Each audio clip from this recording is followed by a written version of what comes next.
வணக்கம் மக்களே, welcome to our YouTube channel PK blogs. இன்றைக்கி இந்த வீடியோவில் நம்ம எதை பற்றி பார்க்க போகிறோம் அப்படின்னா, என்னோடய ஒன் டே ஃபுட் விளாக் பற்றி தாங்க பார்க்க போகிறோம். என்னோடய பிரேக்ஃபாஸ்ட், லன்ச், டின்னர் எப்படி இருக்குன்னு தான் இந்த வீடியோவில் பார்க்க போகிறோம். ஸோ மார்னிங் பிரேக்ஃபாஸ்ட்டு நம்ம ஒரு டீ தாங்க. டீயை போட்டு வேலைக்கு கிளம்பிட வேண்டியதான். மதியம் வந்து நமக்கு வேண்டியது சிக்கன், அப்புறம் பீன்ஸு, அப்புறம் ஸ்பினாச்சி, அப்புறம் பொரிச்ச முட்டை.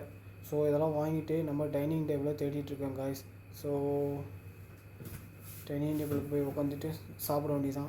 ஸோ ஆனால் வந்து பிளேட் வச்சுட்டு என்ன பண்ணிகிட்ருக்கான்னு பார்க்குறீங்களா? நான் டைனிங் டேபிள் தாங்க தேடிட்டு உட்காந்து சாப்பிட்றதுக்கு. ஸோ டைனிங் டேபிள் கிடச்சிருச்சு. ஸோ நம்ம உட்காந்து சாப்பிட போகிறோம். ஸோ இதோட நம்ம லஞ்ச் முடிஞ்சிருச்சு. ஸோ இனிமேல் டின்னர் தான். இப்போ நைட் டின்னருக்கு என்ன வாங்கியிருக்கேன்னா போரிச்சு தாங்க. இதில் என்ன போட்டிருப்பாங்கன்னா, நம்ம சாப்பாடை நல்லா தண்ணி ஊற்றி நல்லா ஹீட் பண்ணிவிட்டு அதில் வந்து ஒரு கொஞ்சம் போது சிக்கனு அவிச்ச சிக்கன் போட்டு நல்லா இது பண்ணிவிட்டு அதில் முட்டை ஊற்றி அதை கொடுத்துருவாங்க. இவ்வளோ தான்.